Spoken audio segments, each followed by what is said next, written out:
Okay, lecture number 70। कल हम लोगों ने डिटेल डिस्कशन की थी इस डेफिनेशन को लेकर, सिर्फ एक लाइन को लेकर। आज उसी लाइन की बेस पे हम बहुत सा पढ़ेंगे। चलें जी बेटा, पढ़ना शुरू करें मेरे लिए। जी, डेफिनेशन तो हमने पढ़ ली थी, लेकिन दोबारा पढ़ दें एक दफ़ा। Definition: The Partnership Act 1932 defines various terms used in the Act as given below. All other expressions shall have the same meanings as defined under Contract Act 1970. ठीक है, बाकी हम हेल्प ले लेंगे अगर कोई गाइडेंस चाहिए होगी कॉन्ट्रैक्ट एक्ट से। जी please. Partnership is the relation between persons who have agreed to share. दो पर्सन होने चाहिए और मैक्सिमम लिमिट भी हमने डिस्कस की थी। जी next. Who have agreed to share the profits of a business. उन्होंने प्रॉफिट शेयर करने हैं, जो कहां से कमाने हैं? उन्होंने बिजनेस से। बिजनेस होना चाहिए चैरिटेबल पर्पसेस के लिए इकट्ठे होना, पार्टनरशिप नहीं है। जी next. Business carried on all or any of them acting for all. Carried on all, ये एक एलिमेंट रह गया था। Carried on all or any of them acting for all. बेटा कैरिड बाय ऑल मींस कि सब मिलके बिजनेस करेंगे, सब मिलके डिसीजन करेंगे, सब एक्टिव पार्टनर्स हैं। या फिर म्यूचुअल एजेंसी का रिलेशनशिप आ जाएगा कि एक पार्टनर एक्शन लेगा और पूरी फर्म बाउंड हो जाएगी। सो एक बंदा भी बिजनेस करता है on the behalf of other partners, या सारे मिलके भी बिजनेस करते हैं। आप लोगों ने ऐसी पार्टनरशिप देखी होंगी जिनमें लोग पैसा इन्वेस्ट कर देते हैं लेकिन खुद टाइम नहीं देते। ऐसे होते हैं पार्टनरशिप्स कि यार मैं साइलेंट रहूंगा, मैं स्लीपिंग रहूंगा, मैं सिर्फ पैसे इन्वेस्ट करूंगा, मैं डे टू डे एक्टिविटी का पार्टिसिपेट नहीं कर सकता। तो ऐसी पार्टनरशिप्स भी तो होती हैं। सो उसमें क्या होता है, एक बंदा बिजनेस कर रहा होता है on the behalf of other partners. So ये एक भी carried on by all or any of them acting for all, कि एक बंदा सबको रिप्रेजेंट कर रहा है। Is that clear? ये बात भी समझ आ गई? करेंगे, बिल्कुल करेंगे, क्यों नहीं करेंगे। अच्छा, अभी जब हम इस प्रॉफिटेबिलिटी को डिस्कस करेंगे तो मैंने कल किया डिस्कस बल्कि लॉस को भी, कि अगर एक पार्टनर चाहे कि वो लॉस नहीं शेयर करना चाहता तो वो ना करे। मियां बीवी राजी तो क्या करेगा गाजी, दो पार्टनर्स एग्री हैं तो कोई कुछ नहीं कर सकता। लेकिन लॉस शेयर नहीं करेगा, लेकिन आखिर में कोई लायबिलिटी निकली तो वो उसकी लायबिलिटी क्या होगी? अनलिमिटेड लायबिलिटी होगी। वहां से वो एस्केप नहीं मार सकता, वहां से वो बच के नहीं भाग सकता। जी प्लीज पढ़िए आगे। अब Persons who have entered into partnership are individually called partners. उनको क्या कहेंगे? पार्टनर्स। ठीक है जी, बहुत मुश्किल डेफिनेशन थी ये। चलें आगे।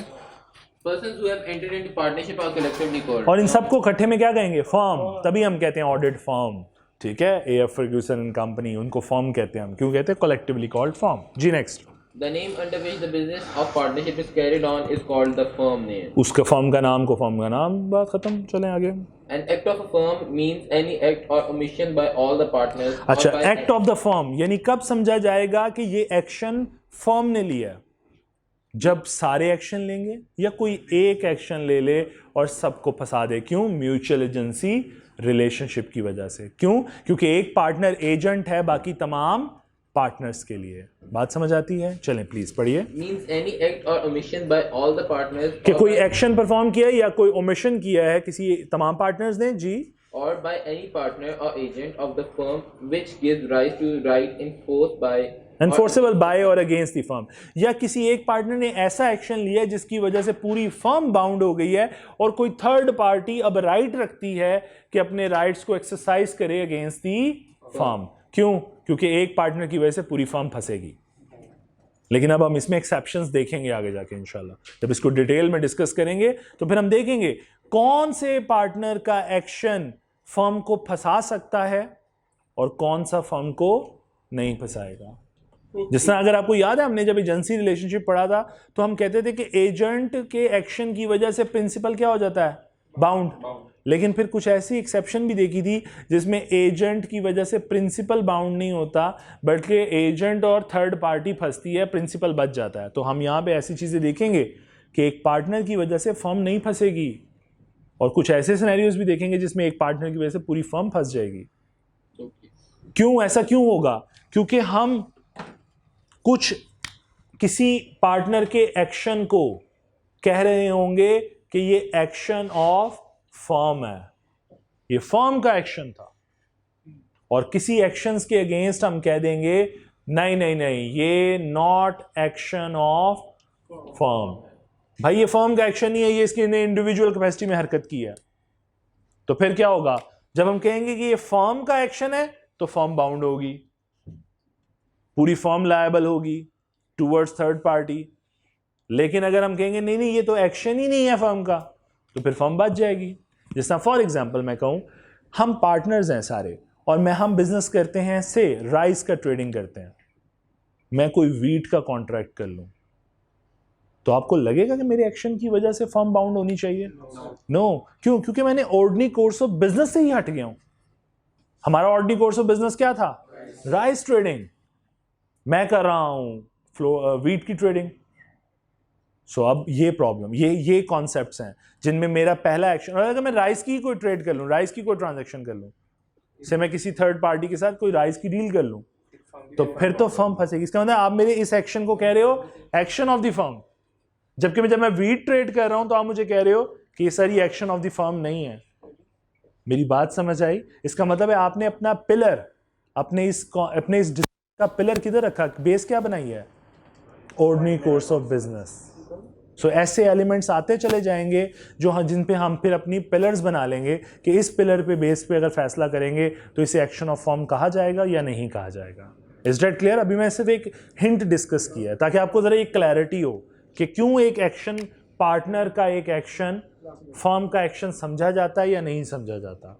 मेरी बात समझ आई? तो मैंने एक एग्जांपल समझाई है सिर्फ, ऑर्डिनरी कोर्स ऑफ बिजनेस। ये एक एग्जांपल समझाई है। इंशाल्लाह multiple examples, multiple pillars discuss करेंगे हम। ठीक है जी, चलो आगे जरा चलो। Business includes every trade, occupation, or profession. ठीक हो गया, चलें आगे।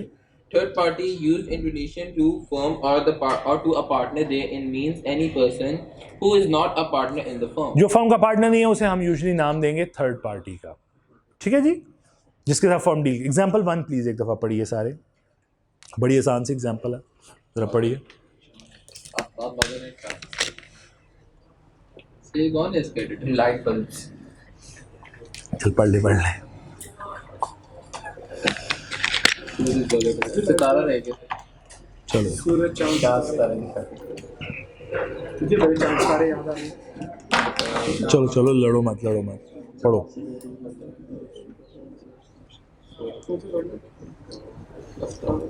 बादल चंद एक मूवी किसमें नाम बादल बड़ी देव ठीक है सर। जी डन, पढ़ ली।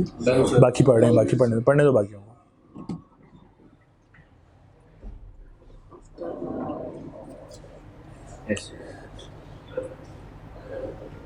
जी सबने पढ़ ली जी?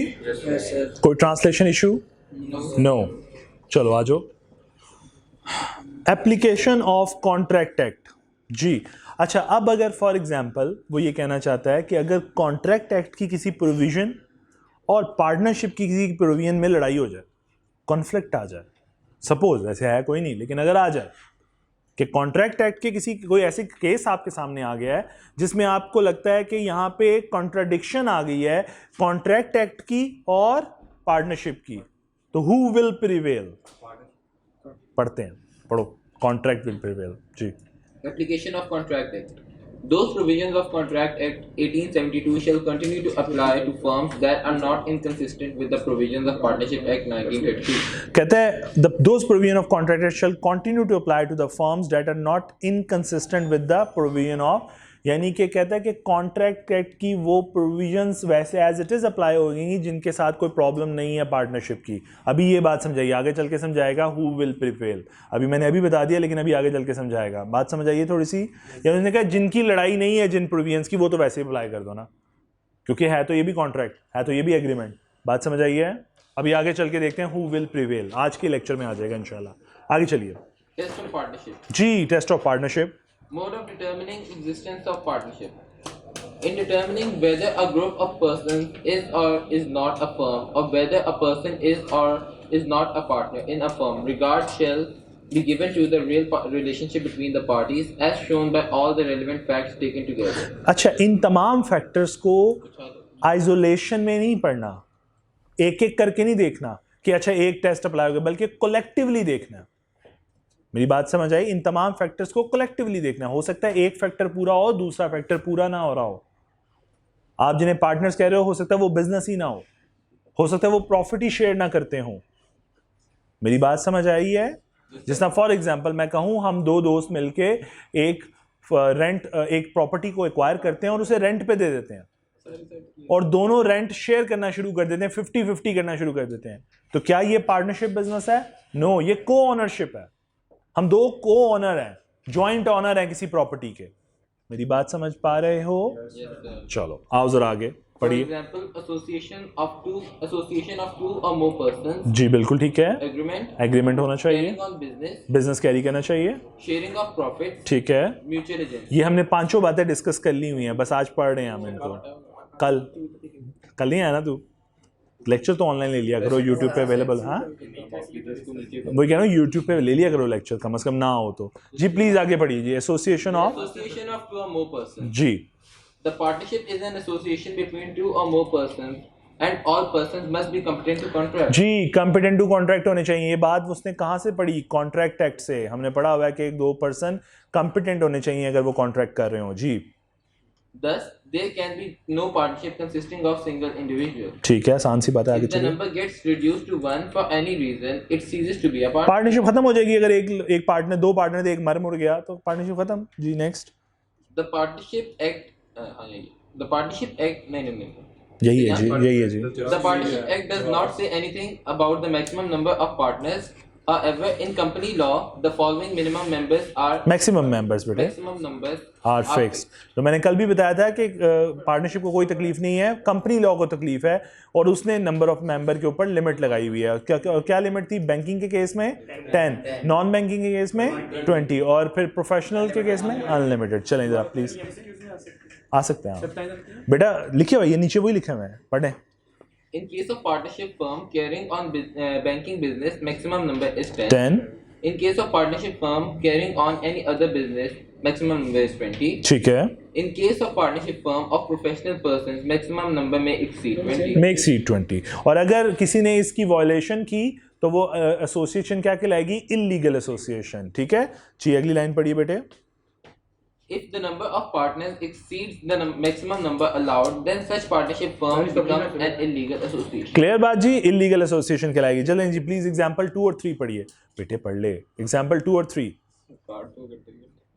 ये एक और पर्स मिला है। प्लीज। अच्छा पढ़ लो बाद में। एग्जांपल 2 और 3 जल्दी से पढ़िए।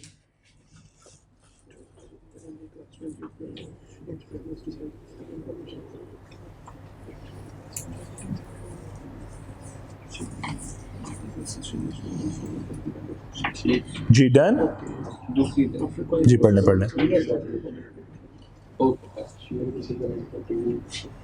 क्लियर। Yes, sir. चलो आगे चलो फिर। एग्रीमेंट, हमने ये बात पढ़ी थी कि पार्टनरशिप एक्सप्रेस भी हो सकती है, या एग्रीमेंट है ना पार्टनरशिप, एग्रीमेंट एक्सप्रेस भी हो सकता है और इम्प्लाइड भी होता है। एक्सप्रेस मींस रिटन और ऑरल। चलें जरा पढ़िए बेटे।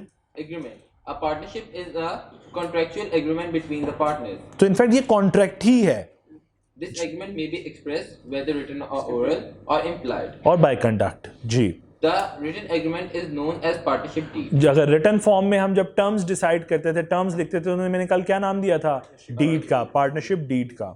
जी Pakistan partnership arises from contract and not from status such as joint family business, operation of law, inheritance or succession. कहते हैं हमारी नज़र में कॉन्ट्रैक्ट जो है, जी बेटे देख लो, हमारी नज़र में जो कॉन्ट्रैक्ट है, यहाँ पे बढ़िया ऑफिस में दे आए हो, ऑफिस में दे दिए जी बेटे।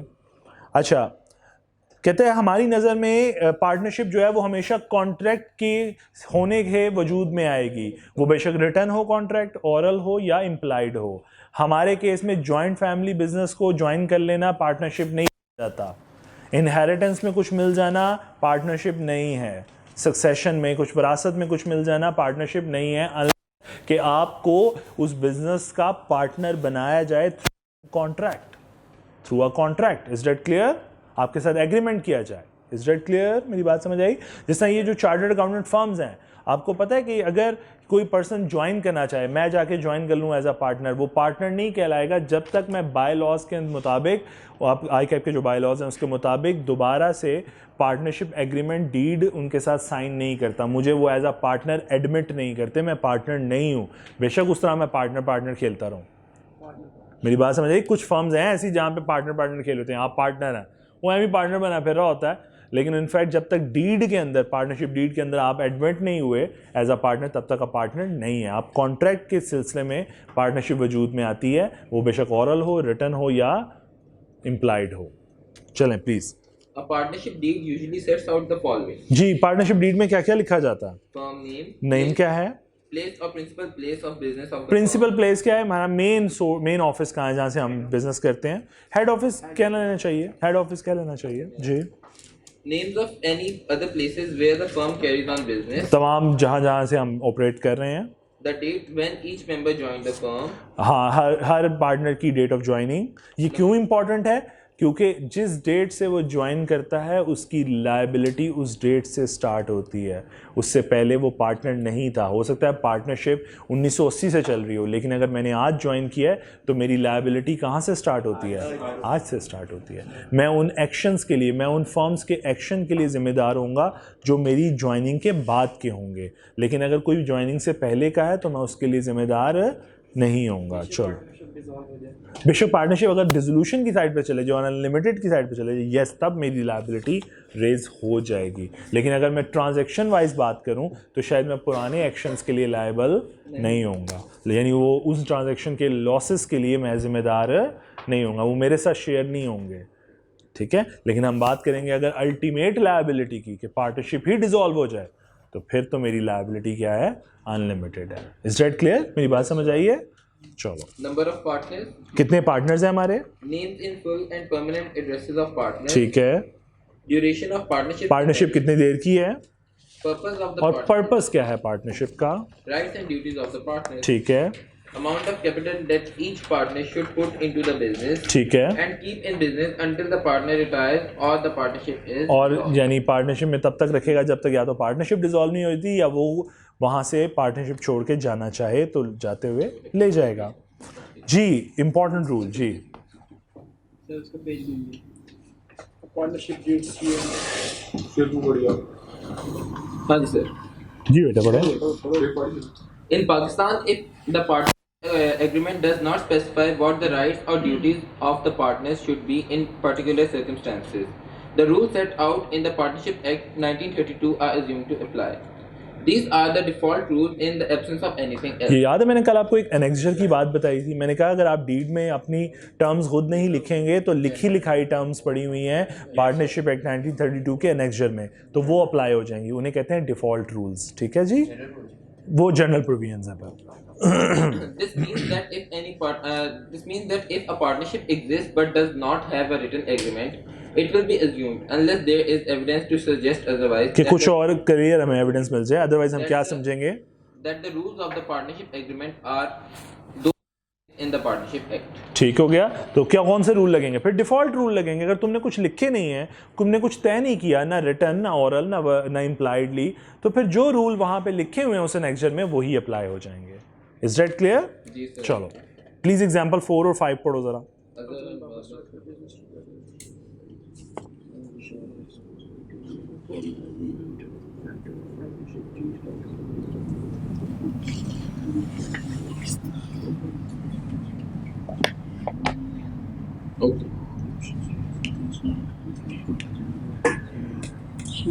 जिस तरह कल भी मैंने एक एग्जांपल डिस्कस की थी कि अगर प्रॉफिट शेयरिंग रेशियो मैंने और उमर ने डिसाइड कर ली है 40% 60%, तो फिर स्पेसिफिक प्रोविजन अप्लाई होगी। लेकिन अगर हमने डिसाइड कुछ नहीं किया तो एनेक्सर में क्या लिखा हुआ है? 50-50 इक्वल शेयरिंग। ठीक है, इम्प्लाइड एग्रीमेंट जो बाय कंडक्ट बाय बिहेवियर हो रहा हो जी, कि वही बंदा रोज बेच रहा है उसका फिटनेस, तो इम्प्लाइड है कि वो वही पार्टनर है जी। Carrying on business. Carrying on business जी, To constitute a partnership, the parties must have agreed to carry on a business. उन्हें बिजनेस करना है पार्टनरशिप बनाने के लिए जी। Where there is no business to be done, there can be no question of business नहीं है तो partnership नहीं है। business here includes any lawful trade, occupation and profession. कोई भी लॉफुल प्रोफेशन हो सकता है। An agreement to carry on business at a future time does not result in आज partnership. प्रॉमिस कर लेना कि हम फ्यूचर में बिजनेस करेंगे, नहीं, फिर पार्टनरशिप नहीं है। फ्यूचर टाइम की, फ्यूचर की कोई पार्टनरशिप नहीं होती। Is that clear? Future business की जी। Unless that time arrives and business is commenced. हाँ, जब तक वो बिजनेस का टाइम आ जाए और आप बिजनेस कमेंस ना करें, पार्टनरशिप एग्जीक्यूट या कॉन्स्टिट्यूट नहीं हुई। यानी बिजनेस इतना कंपल्सरी एलिमेंट है। Is that clear? जी। If the purpose is to carry on some charitable work, it will not be a और partnership. चैरिटेबल काम करना पार्टनरशिप नहीं है। हाँ, आप इसे एसोसिएशन कह सकते हैं, नॉट फॉर प्रॉफिट, जिन्हें हम एनपीओ का नाम देते हैं, बट वो पार्टनरशिप नहीं कहलाती। जी एग्जाम्पल 6 प्लीज पढ़िए। आसान आसान सी बातें कर रहे हैं।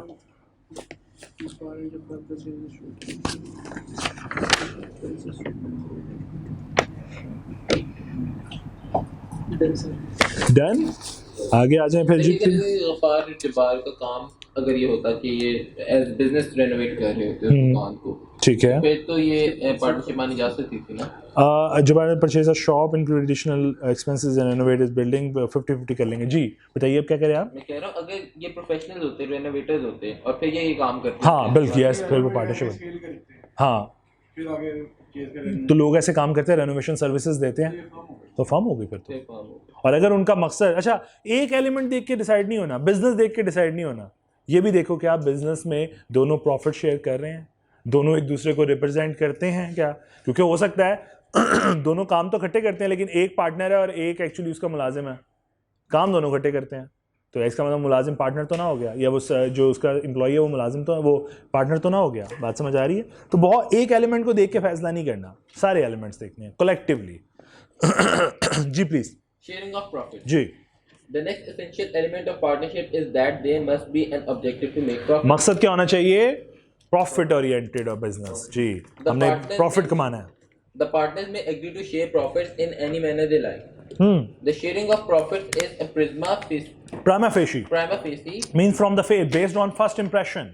इसका मतलब होता है based on first impression. prima facie evidence and not a conclusive evidence of partnership. देखो फिर वो कह रहा है, कहते हैं नो डाउट ये इस बात की इंडिकेशन है कि वो प्रॉफिट शेयर कर रहे हैं, मतलब वो पार्टनरशिप बिजनेस कर रहे हैं, लेकिन ये कंक्लूसिव एविडेंस नहीं है कि मैं कंक्लूड नहीं कर सकता एक एलिमेंट की बेस के ऊपर कि मैं और उमर प्रॉफिट शेयर करें तो हम पार्टनर्स हैं। ना ना ना ना, बाकी एलिमेंट्स भी देखो, बिजनेस भी देखो, एजेंसी रिलेशनशिप भी देखो, बातें समझ आ रही हैं, एग्रीमेंट भी देखो। क्लियर? सो एक एलिमेंट की बेस पे फैसला नहीं करना। तो कहते हैं ये प्राइमा फेशी जरूर है, ये फर्स्ट देखने में अपेरेंटली ऐसा लगेगा कि प्रॉफिट शेयर हो रहा है मतलब पार्टनर है, लेकिन ये कंक्लूसिव एविडेंस नहीं है। कंक्लूसिव का मतलब है जिसकी बेस पे कंक्लूड कर दिया जाए कि हाँ ये पार्टनरशिप है। ना ना ना, एक एलिमेंट की बेस पे पार्टनरशिप का फैसला नहीं होगा। जी next. Evidence of partnership. Partners may share it equally or in any other proportion. Equal profit sharing भी कर सकते हैं और अदर वे में भी। Further, it is not necessary that the partners should agree to share losses. ये जरूरी नहीं है कि आपने कहना हर पर्सन जो प्रॉफिट शेयर करे वो लॉस भी शेयर करे, लेकिन एक बात याद रखें, अगर प्रॉफिट शेयर करता है तो एक पहली इंटेंशन ये होती है कि अगर से इफ़ आई से कि 40-60, तो मतलब मैं 40% प्रॉफिट लूंगा और 40% लॉस शेयर करूंगा, और ये 60% प्रॉफिट तो 60% लॉस भी शेयर करेगा। Is that clear? अनटिल और अनलेस मैं खुद स्पेसिफाई कर दूं एग्रीमेंट के अंदर, ये बात लिख दूं कि मैं लॉस शेयर नहीं करूंगा, इसका मतलब मुझे ये स्पेसिफिक प्रोविजन लिखनी पड़ेगी अगर मैं लॉस शेयर से बचना चाहता हूं। क्लियर? वरना बाय डिफॉल्ट का क्या मतलब है? 40% प्रॉफिट का मतलब प्रॉपर्टी 40% लॉस भी मेरा, और इसका 60% प्रॉफिट का मतलब 60% लॉस भी इसका। ये बाय डिफॉल्ट है। मैं इस डिफॉल्ट को चेंज करना चाहता हूं तो लिखूंगा। Clear? Yes, term depending on the terms of the agreement. Yes जी बिल आगे। It must be noted that even though a partner may not share in the losses of the business, yet his liability towards outsiders shall be ये लफ्ज़ समझ आ गया? Last ultimate liability क्या होगी? Unlimited, उससे बचत नहीं हो सकती। जी एग्जांपल 7 पढ़िए प्लीज एक दफ़ा। वो अभी तो बहुत पढ़ना है, अभी तो देखो 25 मिनट पढ़े हैं। नहीं नहीं, आज कोई बहाना नहीं चलना, अभी तो देख 3 और हो जाने चलते चलते। अच्छा नहीं, कोई नहीं सो रहा। कोई सो रहा है? अच्छा प्लीज पढ़ लो, प्लीज पढ़ लो। ना करो यार, अब ऐसे ना करो, अब हम बहुत क्लोज आ गए हैं। हाँ हाँ प्लीज पढ़े ना जरा। नहीं नहीं, चलो पढ़ो तो एग्जाम्पल पढ़ो यार, ऐसे ना करो। 2 एग्जाम्पल्स हैं, एग्जाम्पल 7 और 8, प्लीज पढ़े। नहीं नहीं नहीं, ऐसे नहीं चलना, प्लीज पढ़ो। सर नोट अ पार्टनरशिप से पहले पहले पढ़ा दो। जी जी प्लीज पढ़ें पढ़ें पढ़ें एग्जाम्पल अहमद चलो मैं समझा देता हूँ ये तो बहुत लंबी आप ये ड्रामे लगा रहे हैं चलो पढ़ो सर सेवन सजीव समझा। सेवन समझा देता हूँ अगर कहते हो तो लेकिन नहीं Ahmed and Bakir, two chartered accountants, agreed to carry on practice in common at the office of Ahmed under the name Ahmed and Bakir for the period of 7 years. ठीक है, पार्टनरशिप का पीरियड डिफाइंड हो सकता है, अभी हम आगे जाके पढ़ेंगे particular partnership and partnership at will, तो तब सिखाऊंगा, ठीक है। तो पीरियड डिफाइन हो सकता है कि इसके बाद हम पार्टनरशिप डिसॉल्व कर देंगे, साथ साथ चलाएंगे, उसके बाद bye bye. The terms of the agreement entered into between them provide that Bakir should manage the office and supervise the clerical work and he should draw a fixed allowance of 20,000 per month. ये decide हो गया कि बाकिर सारा office संभालेगा और 20,000 रुपया महीना भी वहाँ से सैलरी ड्रॉ करेगा in lieu of profits, profit की बजाय। It is further agreed that that losses, if any, shall be borne by Ahmed alone. और साथ ये भी तय हो गया कि अगर कोई लॉस होगा तो वो सिर्फ अहमद बियर करेगा। And that after 7 years Ahmad would be entitled to the office, और 7 सालों के बाद अहमद जो है वो ऑफिस का मालिक बन जाएगा and all the other equipment, और जितने भी equipment होंगे, and Baqir would have no right, would not have any right or claim in respect of them. लेकिन बाकिर का कोई हिस्सा नहीं होगा इस business assets के अंदर। Are Ahmad and Baqir partners? जी बताइए। Yes, वो कुछ भी डिसाइड कर सकते हैं भाई, वो डिसाइड कर सकते हैं कि तुम प्रॉफिट की बजाय 20,000 महीना लेना शुरू कर दो। हो सकता है प्रॉफिट 20,000 ना बनता हो, तुम अपने आप को सिक्योर रखो, 20,000 महीना लेना शुरू कर दो, मैं कुछ नहीं लूंगा, मैं कुछ ड्रॉ नहीं करूंगा। बात समझ आ रही है? फिर लेकिन आखिर में 7 सालों बाद सब कुछ होगा, तुम्हारा कुछ नहीं होगा, तो कुछ भी डिसाइड करें यार। If they don't have any issue between them तो लॉ को भी कोई इशू नहीं है। क्या सैलरी भी होती ना पार्टनर, बिल्कुल, तो पार्टनर आपस में डिसाइड करना चाहें कि हम प्रॉफिट भी लेंगे और हम सैलरी भी ड्रॉ करेंगे तो कर सकते हैं, कर सकते हैं। मेरी बात समझ आई? कोई इतराज वाली बात हो सकती है, कुछ भी डिसाइड कर सकते हैं भाई, लॉ को कोई तकलीफ नहीं है। जी बेटे, 7 सालों के बाद उसका जब कोई राइट ही नहीं रहेगा बिजनेस के अंदर तो पार्टनरशिप तो खत्म नहीं होगी, तो खत्म ही कर रहा है वो। एक्चुअली में 7 साल बाद वो उसने लिखा नहीं ऊपर फॉर 7 ईयर्स कि 7 ईयर्स की पार्टनरशिप है, उसके बाद ये पार्टनरशिप डिसॉल्व हो जाएगी। वो टैक्स से वो निकाल देते हो कैलकुलेशन में, ले क्यों नहीं सकता? कर्ज वालों में दी नहीं होती सैलरी ड्रॉन बाय पार्टनर्स एओपीज के क्वेश्चन में, तो ले तो सकता है। हाँ, तुम उसे टैक्स ट्रीटमेंट में उसे डिसअलाउ कर देते हो। समझ आई कुछ बात? ऊपर से देखो, तुम डिसअलाउ करते हो, क्वेश्चन में तो गिवन होती है, तो ड्रॉ कर सकते हो, तुम टैक्स ट्रीटमेंट में उसका टैक्स इफेक्ट देख रहे हो। चलो, पार्टनर की डेफिनेशन ही समझ। जी जी बिल्कुल। एग्जाम्पल 8 पढ़ो, सब कुछ समझ आएगा आज, तुम देखो तो सही। आज मैं जालिम हो गया, ना करो यार, बड़े दिनों बाद जालिम, एक दफा पूरे सेशन में आज मैं पढ़ाना चाह रहा हूँ, पढ़ लो। सर आपका खाने का मूड है, हमारा पढ़ने का मूड है। नहीं सर, पढ़ लेते हैं, पढ़ लो। एग्जाम्पल 8 एक्स्ट्रा क्लास रखी बस कर दो, यहां पर ज्यादा एक्स्ट्रा। Example 8 please. सलीम जी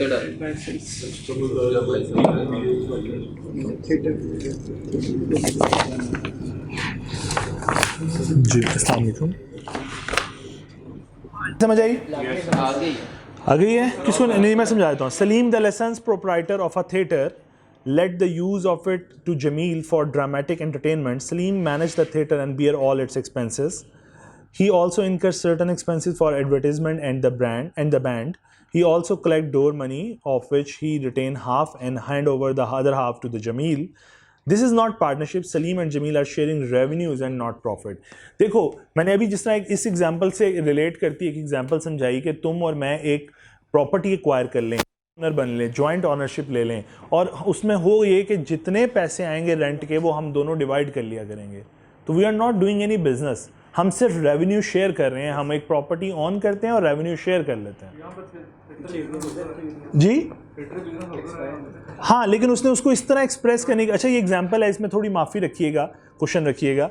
उसने एक्चुअली इस तरह रिफ्लेक्ट करने की कोशिश की है कि दोनों बिजनेस शेयर नहीं कर रहे, दोनों प्रॉफिट शेयर नहीं कर रहे, बल्कि क्या कर रहे हैं, सिर्फ रेवेन्यू का एक शेयर उसको चला जाता है और बाकी सारा रेवेन्यू और ख़र्चा मेरा।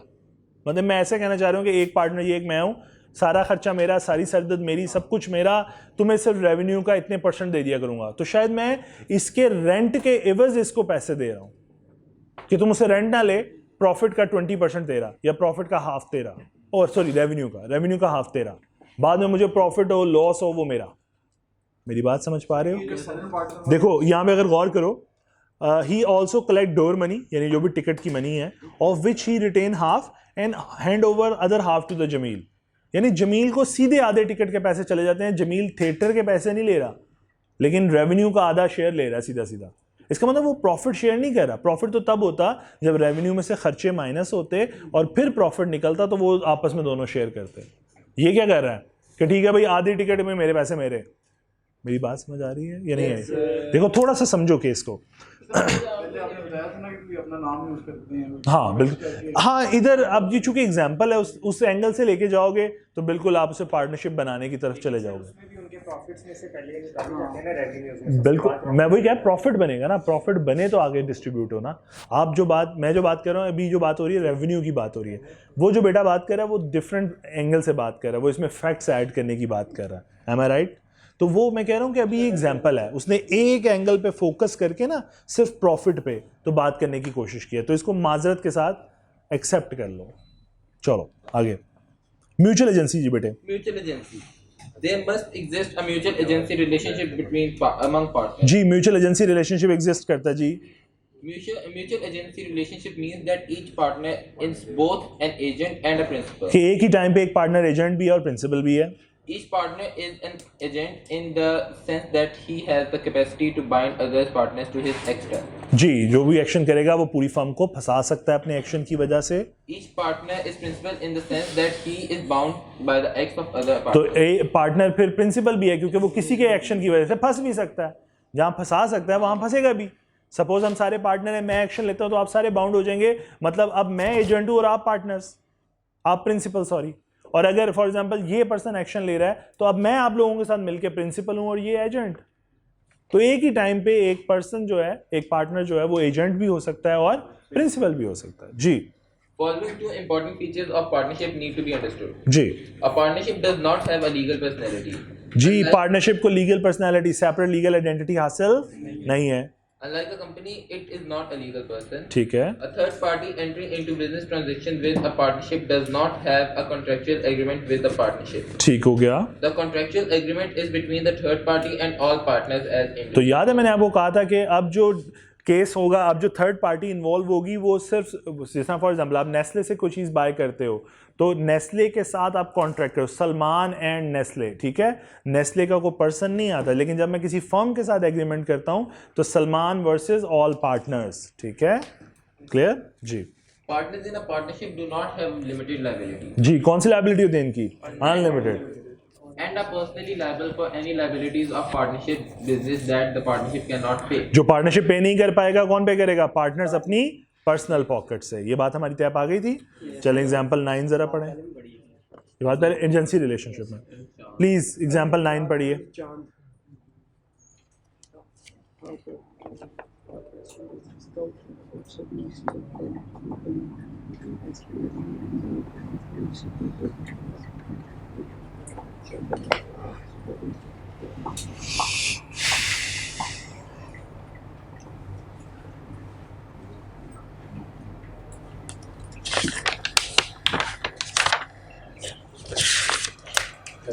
जी डन। अच्छा बना के बैठे फिर कुछ समझ नहीं आया।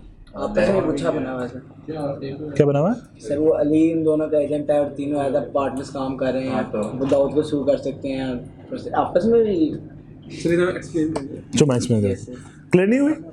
सर क्लियर हो गई है, लेकिन हो गई तो फिर छोड़ दो, क्या नाम लगा रहे हैं? नहीं सर नहीं हुई। अली चांद,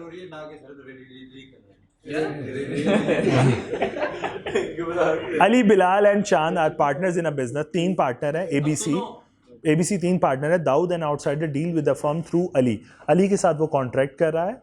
as between Ali and Dawood, Ali is the principal. Obviously Ali के साथ अच्छा, Ali as between Ali and Dawood, Ali is the principal, but as between Ali Bilal and Chand, अच्छा अली, ऑब्वियस बात है जब अली थर्ड पार्टी के सामने जा रहा है तो वो फर्म को रिप्रेजेंट कर रहा है, पूरी फर्म को, ठीक है, being the person who has all the authority to take any action on the behalf of the firm. तो इसलिए वो उसे कह रहे हैं कि he is just like acting like a principal. But जब आपस में आगे बात करें अली ए बी सी की, तो फिर ए एक्ट करके आया, मतलब ए एजेंट हुआ और बाकी 2 क्या हुए? नहीं समझ आई? अब ABC की बात करो तो ए, चलो बस ठीक हो गया, चलो क्लियर, आगे चलें। सर बस सर 15 मिनट है। कोई पार्टनरशिप एक फर्म पहले से है और नया पार्टनर एंटर हुआ है अंदर, दूसरा फर्ज करें वो उन्होंने कोई पहले एग्रीमेंट किया होगा पार्टनर के आने से पहले, और उसकी वजह से उनको बिजनेस डिस्क्लोज करना पड़ गया, लेकिन पार्टनर एंटर हो चुका है, उसको बिजनेस पार्टनरशिप डिस्क्लोज करनी, वो डिसॉल्व करनी पड़ गई। ठीक है, ठीक समझ गया मैं बात। और सर वो क्या कहते हैं उसे, आप अपनी बात ठीक है, पर कि इतना कैपिटल नहीं लेके आया जितना नुकसान हो गया, बिल्कुल सही, बिल्कुल। अब ये देखो, मैं पार्टनर अगर बन रहा हूँ तो ये मेरे ऊपर एक ऑब्लिगेशन आती है कि मैं सोच समझ के ये फैसला करूं, because liability of a partner would be unlimited. मैं आज 2022 में आपको ज्वाइन करने जा रहा हूं, 1980 से आपकी फर्म चल रही है, आप 2 पार्टनर्स हो, तो मुझे चाहिए असूलन ये कि मैं आप लोगों के साथ जब एग्रीमेंट करने जाऊं तो उससे पहले डिटेल डिस्कशन करूं कि आपके कौन कौन से ऐसे प्रोजेक्ट्स हैं, कौन कौन से ऐसे केसेस हैं जो आप पे फाइल हुए हुए हैं, जो आपने फाइल किए हुए हैं। मैं आपके बारे में each and every detail acquire करूंगा before getting into the partnership, क्योंकि मुझे पता होना चाहिए कि अनलिमिटेड लायबिलिटी की जब बात की तो I would be having a unlimited liability. लेकिन हाँ, ट्रांजैक्शन वाइज जरा चलते हैं। अच्छा, कंपनी के अंदर सिक्योर हो जाता ना, कंपनी के अंदर सेक्शंस अवेलेबल है जहां पे वो कहता है हाँ भाई ये मेंबर लायबल नहीं होगा इसके आने से पहले जितने एक्शन हुए। पार्टनरशिप के अंदर ये फंस जाएगा, क्योंकि आखिर में जब लायबिलिटी की बात आनी है तो अनलिमिटेड लायबिलिटी होनी है, वहां पे सिक्योरिटी नहीं मिलनी फिर कि भाई ये बंदा इस डेट पे आया था, इससे पीछे वाले एक्शन की वजह से कंपनी डिसॉल्व हो गई है तो ये लायबल नहीं, ना पार्टनर में फिर सारे लायबल हैं, अनलिमिटेड लायबिलिटी। कौन इंसॉल्वेंट हो जाए तो बाकी भुगतेंगे, बाकी 2 भुगतेंगे। हाँ, और अगर इन दोनों में से ये 2 इंसॉल्वेंट हो गए तो मैं भुगतूंगा। सर अगर एग्रीमेंट इस तरह हो सकता है कि अगर इंस्टॉलमेंट भी एक हो जाए तो दूसरे पार्टनर से उसकी लायबिलिटी नहीं आएगी। दूसरी बात नहीं, ऐसा नहीं हो सकता, क्योंकि अभी हम जब जर्नल प्रोविजंस पढ़ रहे होंगे तो हमें समझ आएगी कि अच्छा अगर इंसॉल्वेंसी आती है तो लॉ क्या कहता है। लॉ कहता है अगर ये 3 पार्टनर है ना और मेरे पे इंसॉल्वेंसी सिचुएशन क्रिएट हो गई है तो मेरा खमियाजा भी या मेरा वो जो सारा बर्डन है वो तुम्हारे कंधों पे आ जाना दोनों के। हाँ, तुम दोनों थर्ड पार्टी को पे कर दो, बाद में मेरे खिलाफ केस फाइल कर देना, लेकिन मिलेगा क्या जब मैं हूं ही इंसॉल्वेंट? तो अभी बातें खुलेंगी, सारे राज खुलेंगे ये वाले। लेकिन ये बात दुरुस्त है कि अनलिमिटेड लायबिलिटी है, फंसेगा तो ये बंदा। सर एग्रीमेंट में इससे डिसाइड नहीं हो सकती किसी एक पार्टनर की तो चाहिए लायबिलिटी जो है वो लिमिटेड होगी। नहीं, ऐसा नहीं हो सकता, फिर पार्टनरशिप भी लिमिटेड बनाओ, फिर अनलिमिटेड की तरफ क्यों जा रहे हो? लेकिन जी अल्लाह ताला आप सबको आसानी फरमाए।